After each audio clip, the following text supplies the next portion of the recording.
My name is Jay Googe. I'm delighted to welcome all of you here today. President Hernandez and your delegation, we certainly want to say welcome to you. Undersecretary Pataki, we want to thank you for your being here with us also. Director General Fahn, PUSH presidents that are with us today, PUSH supporters, thank you all for being here.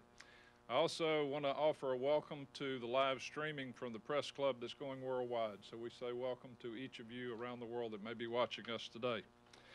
It's a sincere pleasure on behalf of Auburn University and our Institute on Hunger for us to welcome each of you to this forum today.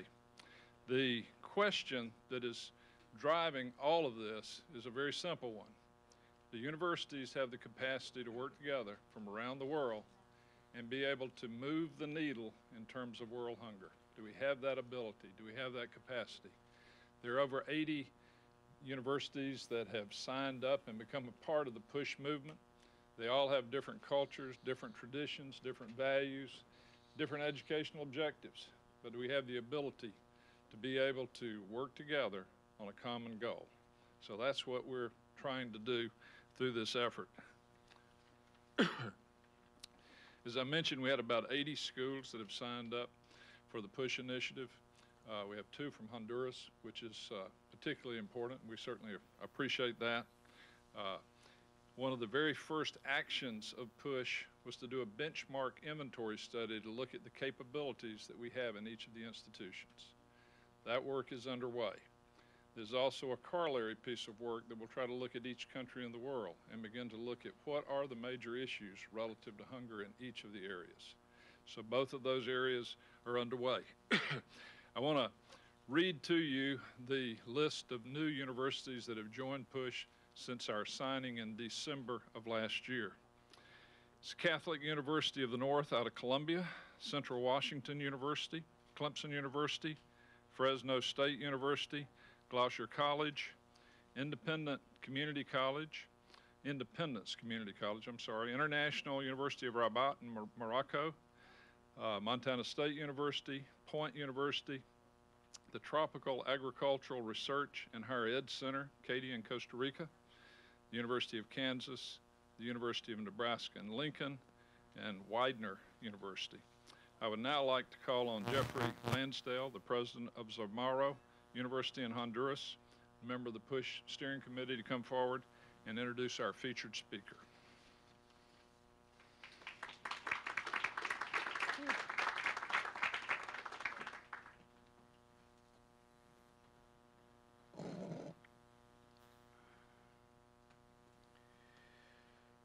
Thank you, President Googe, distinguished members of the audience. It is a pleasure and an honor to be here today with academic leaders, government officials, and others who are truly concerned about hunger, malnutrition, and food insecurity around the world, and who realize that sustainable long-term solutions require engagement from many sectors of the economy and every academic discipline. I would like to begin with a contextual snapshot of just one of the many problems faced by President Hernandez in Honduras. 30 years ago, when I first moved to Honduras, the population was 4 million. And studies showed at that time that 50% of the population lived in poverty. Today, that population has doubled to 8 million, with more than 65% of Hondurans living in poverty. That is 1 million more persons living in poverty today in Honduras than the entire population of 30 years ago. 30 years ago, President Hernandez was 17 years old. He grew up in western Honduras in a rural town called Gracias. He milked the family cows and tended farm animals in the mornings before showing up for class at 6:45 at the Juan Lindo Elementary Public School. His father was a coffee producer and a community leader. His mother, Doña Elvira, at 68, continues to serve as one of his lifelong mentors. President Hernandez finished high school at the Military Academy in San Pedro Sula, received a law degree from the Honduran National University, and completed a master's degree in public administration and legislative management at SUNY Albany, New York. President Hernandez's association with politics began when his older brother was elected to Congress. And the younger brother, was responsible for running errands. You can imagine which of the two brothers is running the errands today. When President Hernandez was elected to Congress, he was studious, inquisitive, and energized, and soon became an authority on budgetary issues, the national economy, and re-engineering procedures for more efficient governance. He was elected President of Congress and then the President of Honduras. He is a brilliant strategist. He is demanding of himself and of others. He doesn't promise easy solutions. In his speeches, he exhorts Hondurans to work. You may hear him refer even today to trabajar, trabajar y trabajar. Work, work, and work. He is careful to do his homework and surrounds himself with the best and the brightest. He is accompanied today by two senior cabinet members, Arturo Corrales, Secretary of State, and Reynaldo Sanchez, Chief of Staff.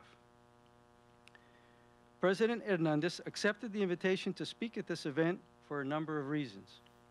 One of them points to his ability to recognize the critical role of academia in support of development, the multiple leadership roles of our universities in quality of education, practical learning, science and research, engagement, extension, and broad-range networking. He understands the importance of academia in the struggle against poverty and hunger. President Hernandez also understands that real solutions come from commitments at all levels, and a commitment from more heads of state will be essential if we are to truly make a difference. It is an honor for me to present to you the President of Honduras, Juan Orlando Hernandez.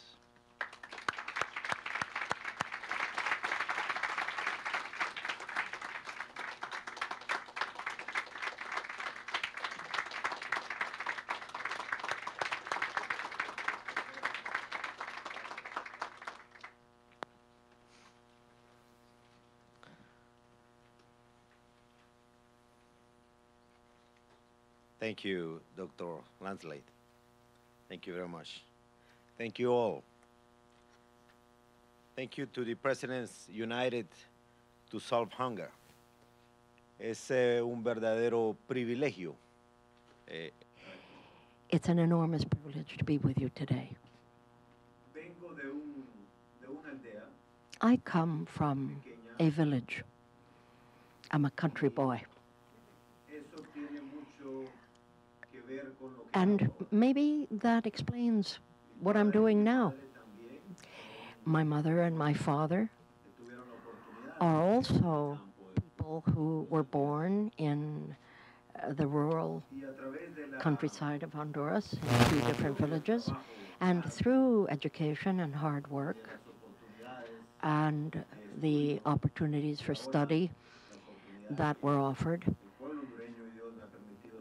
and the opportunity that the Honduran people and God Almighty have offered me to serve them both as president, I would never forgive myself if I had taken office as president and let slip a number of opportunities, as for instance the wonderful opportunity that PUSH is offering the world. That's one I'm glad to seize. And let me say at the outset that in my mind, the measure of a human being is largely to do with that person's desire to help others live a better life. We find ourselves today in this capital of the United States, where probably the question of hunger is almost academic. There may be hunger, but I hope it's not a major issue. And certainly there is marvelous cuisine to be obtained in Washington, D.C., international fare. But to meet with a group of people like yourselves who are deeply committed to the question of solving hunger, of people you don't even know and may never meet, likely will never meet, says a great deal about the human beings you are sitting here. In my country, we know hunger. It's true in the rest of Central America and the rest of Latin America, in Africa, in so many other parts of the world. You know it and I know it. But we would agree, I believe, that wherever anybody is hungry, we need to be concerned by that person and for that person's welfare. So let me share, if I may, some of the progress that I believe Honduras has achieved in building its institutional capacity and strengthening its institutions, and with regard to best practices that you all are well familiar with and are, I believe, so right to support. Global challenges like climate change and the increase in the world population are such that we have a clear choice. Are we going to be overwhelmed by hunger, or are we going to do something about it? As the rector of the Zamorano already said, how many people lived in Honduras when he came, and how many lived in poverty at the time, and what are the statistics today? You judge for yourself. Not long ago, somebody came to Honduras, in fact, last February. A couple of you were there, a number of you were there. And I said that in my judgment, this was the best possible time to tackle this problem, and that it was the challenge of our generation to take up that challenge. I said, I think the stars are aligned in our favor, and this is a historic opportunity. Now, believe it or not, that's before I ever heard of PUSH. And since the universities of Canada, the United States, and many in Europe, in Honduras, including the University of the Zamorano, including its dean, who has just spoken to us, and the Honduran College on Agriculture that is already working with you, already know, this is an issue of great interest to us all. And the rector for the Zamorano was the second of those who signed up on the commitment, Dr. Goff being the first, to commit to pursuing these important efforts in research and nutrition. This is not a theoretical challenge for me. It's a very real and a very tangible problem. I come from the countryside, and I know what the problems are. I know how tough it is for families to try to feed themselves, and how much they want to be able not just to live on a subsistence basis, but to feed the world. And now I remember a time when no matter how poor farmers were, one way or another, there were a small number of livestock and there was enough crops that people were able to feed themselves. Now that's no longer the case today, because a lot of the knowledge of agriculture has been lost. Young people are off doing something else. And those who are in the countryside are truly living hand to mouth in subsistence conditions. That's what creates hunger. That's what creates the need to migrate. We have 2.7 million hectares that are good for agriculture. 200,000 of these have been, in fact, the subject of technology. We have a marvelous forest reserve, one of the most important in the Caribbean area and Central America. That is why we aspire to be the most important foodstuff producer of Central America and the Caribbean by 2020. We can do it. The reports on agribusiness and family and food security, progress for the nation and food for the world, was the subject of a number of comments at the recent 7th Summit of the Americas in Panama. The challenges are clear. 9.7 billion inhabitants on this planet by 2050 means that we would have to increase the production of food by 70%. Of that, 72% shall have to come from developing countries. Those are the statistics. Now, if Latin America and the Caribbean maintain their present economic growth rate in terms of the overall numbers we have, and if that stands at about 2.7% growth rate a year, it will be possible to meet food needs in the region, or maybe even surpass it by some 166% by 2030. Those are the estimates for Latin America and the Caribbean. We're looking at the main region for food production in the planet by then. It'll be 13% of the agricultural product, whereas in the 1990s it only stood for 8%. It'll have gone from 8% to 30%. And it'll produce about 60% of soybeans, 45% of coffee and sugar, and 44% of beef, 44% of fowl, 30-some percent of bananas, 30-some percent of corn or maize in the world. Latin America and the Caribbean have approximately 1/3 of the resources of fresh water in the world, more than 25% of land that could be used for animal husbandry in medium or intense levels. And most are only 6 hours travel from the nearest major market. 30% of the labor of the region in Latin America and the Caribbean is involved with agriculture. Now, to meet that world food challenge, Honduras, along with other countries in Latin America and the Caribbean, are going to have to do a lot. They'll have to increase their competitiveness. What will that mean? Economic growth on the basis of productivity, an education of their labor force in order to reach levels of quality that are really worthwhile, and to modernize its productive apparatus more and more. We see cycles of a great deal of rainfall in a short period of time, and then long stretches of drought. Hydrologists are going to have to put their heads together to see how best we can come up with infrastructure to meet such huge challenges that climate change is imposing on us. When I was a kid, an adolescent back in Honduras, we would always say, well, you know when the rainy season will begin.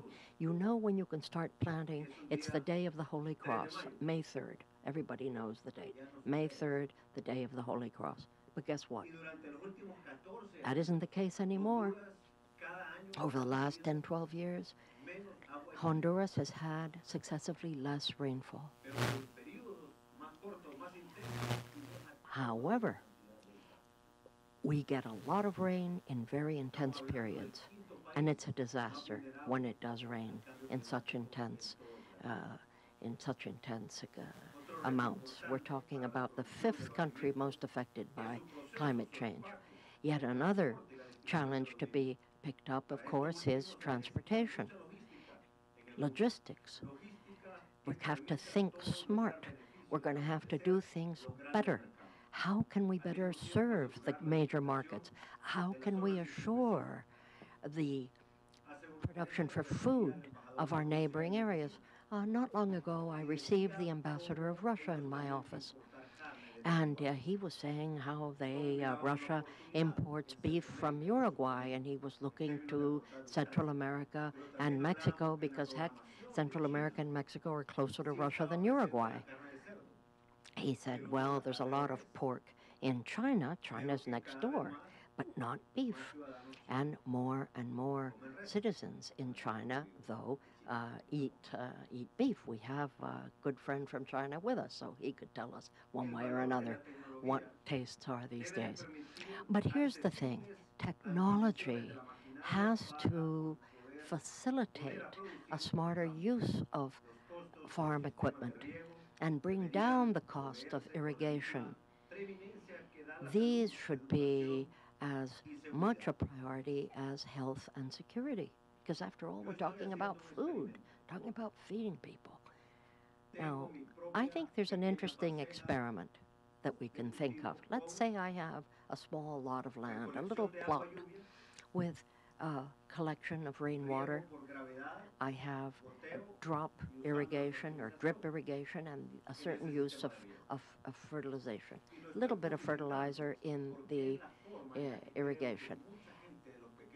This isn't a hypothesis, by the way. It's true. And I'm advertising because I want farmers to take note, small farmers, subsistent farmers. I want them to see that if I have a tiny plot of land, they can do the same. And I went to one of the poorest areas in the country and met up with a lady there and said, well, I was born here. I've been farming all my life, but I had never seen, she said, a cornstalk taller than I am. And she was a little bit shorter than I am, so we're talking about a cornstalk about yay high. And she opened her palm, and the corn cob itself used to be about as long as the palm of her hand.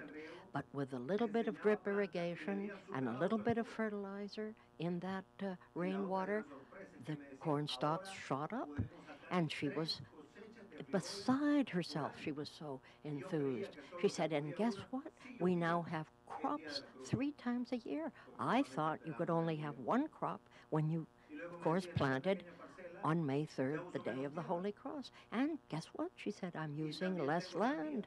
And oh, I've got watermelons too. You know, people get it. People aren't dumb. People get it. If they have a chance, if you offer a solution, if you offer even simple things that they may not have thought of, they want to try.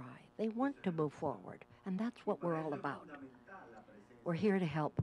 And there is where the world of universities, of academics, of agro-industry, of small and medium-sized producers, and certainly also of government, local, regional, national, the legislature, the parliaments, whatever your form of government may be. Each one of these stakeholders has a role to play. But let me come back to drip irrigation. Why am I talking about that? Well, because we're spending a great deal of money on technology, on this particular type of technology. And let's draw a parallel. If we were to put that amount of money into health, we'd be helping a lot of people. If people don't have enough food, they're going to be malnourished. This is not unimportant. So I think it's essential that we pay attention to things that maybe some consider not that important, but I think are essential, and irrigation is one such thing. Now, Honduras is blessed with an extraordinary geographic comparative advantage. We're positioned between 2 huge oceans, the Atlantic on one side, the Pacific on the other. We are exactly midway between the north and the south. Put your finger in the middle, and you're going to have it right on Honduras. And if you want to cross our country from one coast to the other, or vice versa, who cares where you begin? It's the same distance in one way as another. It's 421 kilometers. And so, this is good news, because that makes us the ideal place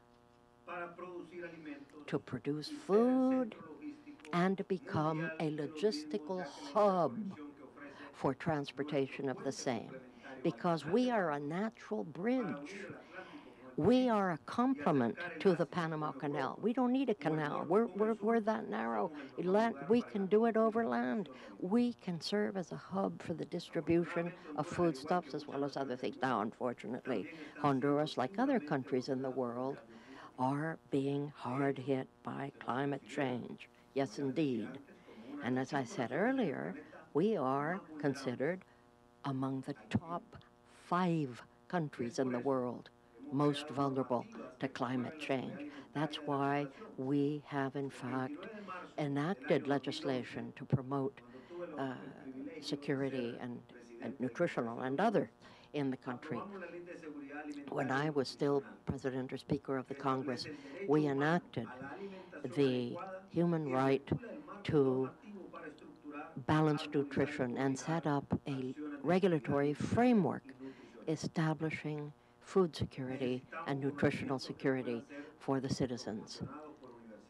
And we understand that in that mix, the Agricultural Center in El Zamorano and the National University of Honduras, the National Forestry Association with which we have been working, numbers of other academic institutions have a great role to play and much to contribute, as do all of you in this room, and many others that aren't present here, and that I'm sure and do hope will join this powerful initiative, because how important is the need to solve the problem of hunger in the world, I ask you. Well, we want to be as productive as possible, and we understand that we need capacity strengthening to face climate change challenges in that very dry corridor in the middle of our country. We want to offer our students more, our young people more at home. You all are aware of the migratory crisis that we have been living through, particularly the Northern Triangle last summer, particularly June, just a year ago, June last year, was a nightmare. You will remember, the whole world may remember, the hundreds of children that were migrating northward, looking for a better chance of living in this country, leaving their grandparents, their mothers, their fathers, their brothers and sisters, and came here because they had no hope staying back home. And they also came because of the uncertainty that flows from climate change. Yet, this is not just about migration, as I was saying. Let's call a spade a spade. This is a structural problem, and we need to pave a way of hope and of expectation for young people in the rural areas, giving them the vocational training and the opportunities that they so want, with the help of experts in agriculture. We need to maximize, to boost the nutritional impact of what we do grow. We need the knowledge and the know-how of nutritional experts to improve the quality of our seed and the food that we do produce to fight malnutrition that is rampant in the rural areas of Honduras, as well as in the more marginal urban areas. And one of the things that I love most about this PUSH initiative is the chance of sharing best practices, of open access to information, to learn more about nutrition. Technology allows us to transmit information, to share it immediately. As a matter of fact, as I speak, you look at me as a speaker, but it could be that at the school where I studied, we may be watched by television. Technology is marvelous, and that's the beauty of it. And so the Institute for Solutions to Solve Hunger that PUSH has launched is deeply inspiring. We are looking to establish a similar institute in Honduras with the contribution and collaboration from PUSH. We'd like to do that because we see it as a way of sharing best practices, not only in our country, but with our neighbors and with the world. We can offer an exchange of information and cooperation, South-South as it's called, and South-North, why not, as we work with universities in Canada, in the United States, and in Mexico. And in this process, we can save resources and avoid a duplication of efforts. Why reinvent the wheel? We call it holy water. Why invent holy water when you've got it at hand? Same idea. The idea is to find shortcuts and to tap universities and research institutes as the powerhouses of technology and information and innovation that they are, is a smart thing to do. And we in Honduras are assured that in every center that devotes itself to agriculture, there should be a foundation. We've already dealt with this with El Zamorano, and the government is going to support it. We're going to ask industry to do its part and support that foundation so that those involved in research can do what they do best, which is to conduct research. And so those who may wish to study and not have the wherewithal to go to such a prestigious university as El Zamorano may have a chance to go and study there if they've got the smarts to do it. Let's say somebody is interested in timber. We have a great deal of resources available to research in that area. We want to be able to offer scholarships. Just recently, we offered a handful, not a huge number, but a significant, I think, number of students from that very dry area, that corridor of drought of Honduras. And I got wonderful news. Guess what? El Zamorano has told me that those scholarship holders are among the best students there today. And in Honduras, we say that the kid of the poor person is as smart and can learn as much as a rich man's kid. Just give that child a chance. It's common sense. And all of this, we think, will also help position the country as an epicenter, as, again, a hub to fight hunger and reduce poverty, to make decisions all the more appropriate in terms of economic development. I'll give you an example again from my own background. I grew up in a home where it was quite normal that the old stove, traditional stove, which was clay, was built in such a way that the wood smoke, would in fact remain in the kitchen. It would rise up because we thought that that would help kill off any insects that might be there and could be eating some of the food that was hanging there. So I thought it was a good thing. Everybody else thought it was a good thing too. And when I became a congressman, however, I learned better. I was one of those who fought against the tobacco industry, and for those of you who've tried to do it, you know that isn't easy. It isn't easy in the U.S., and trust me, it isn't easy in Honduras, but I did it, and we won. But my wife told me, guess what, Juan Orlando, you're fighting the tobacco industry, but it isn't just smoke from cigarettes that kills people. Do you know that the World Health Organization already has a study that shows that the greatest cause of death in women in the world is the smoke that comes from wood stoves, and the many, many women who are cooking on those wood stoves? I couldn't believe it. Well, I looked into it, and it was true. So I launched into an initiative to launch, with the help of El Zamorano, market a number of different stoves that would make sure that that smoke could be siphoned out of the kitchen. They were called eco stoves, and they used to call me Eco Fogón myself. But in many places in my country, that was the way it was. Many women in rural areas, and indeed in other areas, as I just told you, smoked, or rather cooked with wood, and all of that smoke, how did we know, was harmful. And now, with EnvironFit and the Shell Foundation and others, we now have the first assembly line for eco stoves in Honduras, and we're working with an alliance for clean kitchens throughout the world. It's had tremendous impact.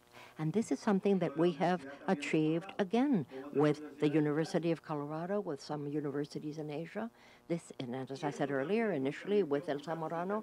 So here is another example of the many there are of what we can do with academic research. Now, as you all know, we all eat a lot of tortillas. Well, I was called Juan Tortilla at one point, I guess then, but that was good. That helped me win the election. People thought it'd be a negative, but guess what? So if you ask, oh, do you know Juan Tortilla, or how about Juan Fogon? They'll point you in my direction. I take it as a source of great pride. Because where I am, things are cooking. That's how I look at it. And all of this, ladies and gentlemen, feeds into proper decision-making, and I think the framing of policies in the medium and longer term. We want to increase production in agriculture. We want to set as priority family agriculture and the means that need to be made available to the agricultural sector for them to face climate change and improve the productivity of the sector. There's an access program that USAID has helped with, and we have Vida Mejor, a better life program of ours. We have set for ourselves to drop, and we've managed to drop by 56% the malnutrition of children under the year of 5, simply by teaching how best to grow foodstuffs in their little plot of land. It can be done, and is being done. Each one of you is a leader in your own communities. Each one of you in your community and in your academic institution has also an ability to leverage your influence by getting in touch with your representatives, your congressmen, your senators, your representatives. And please hear me out. Geography doesn't change, folks. The good Lord put us near each other. Do you see what I'm saying? The U.S. and Central America aren't going to go anywhere. We're stuck with each other, and we need to look out for each other. And so to look out for Central America that is peaceful, that is growing, is good for the U.S. It's an opportunity for the U.S., is it not? But the opposite is true also. If Central America is riddled with problems, it's not going to be just our problems. Those problems are going to be problems for you too. That's why we have launched an Alliance for Prosperity with Guatemala, with El Salvador, and with the Inter-American Development Bank, an Alliance for Prosperity. And we have shown this to President Obama as a solution that we came up with in the Northern Triangle, solution to that migratory problem that hit so hard last year. And we understood that what goes into it goes through agriculture. It goes through the rural world. It goes through better opportunities for education. We in Honduras are already kicking in with 80, not 18, 80% of the cost of the program we're already putting in. But we're sure that if we in Central America, together with our universities, had resources from that initiative that could be channeled into food production to resolve hunger, thousands of Central Americans that are probably living here would pack their bags and go home. Hello, they want to go home. They'd rather be home if they have a chance to live a decent living. Do you know what I'm saying? And so please help us. Please help us to support this Alliance for Prosperity. Call your senator, call your representative, call every political and community leader you know or have heard of, anybody who has any clout in the Congress, speak up. Because now's the time to make yourself heard. You know, this push program you set up is marvelous, and it's the perfect vehicle to lend support to this Alliance for Progress. I've already spoken to one congressperson while I've been here. I'm meeting with Joe Biden this afternoon, and I have right here the document I'm going to give him. Here it is. Does it look familiar? I'm going to give it to him. And I'm going to be very sure that our ambassador and his staff here will send it to the leaders of the American Congress with a personal letter from me, asking for their kind attention to this subject, because here, folks, is where we need to begin, solving hunger. Because if you solve hunger, you're doing a great deal to resolve poverty, to resolve migration, and to make life better, worth living for a large part of humanity. You know it, and I know it.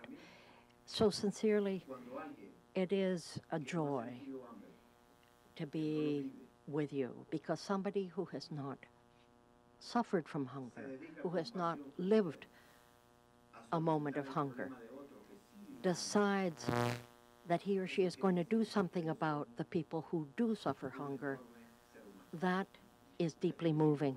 That gives me hope, and you are the kind of people that inspire me, and I am privileged to be with you today. Thank you.